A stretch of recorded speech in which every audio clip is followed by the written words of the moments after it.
সূরা হাশরের শেষ 3 আয়াত শুনুন। বিসমিল্লাহির রহমানির রহিম।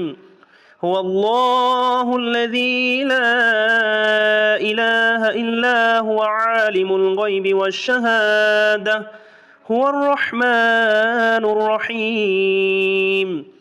হুয়াল্লাহুল্লাযী লা ইলাহা ইল্লা হু الملك القدوس السلام المؤمن المهيمن العزيز الجبار المتكبر سبحان الله عما يشركون.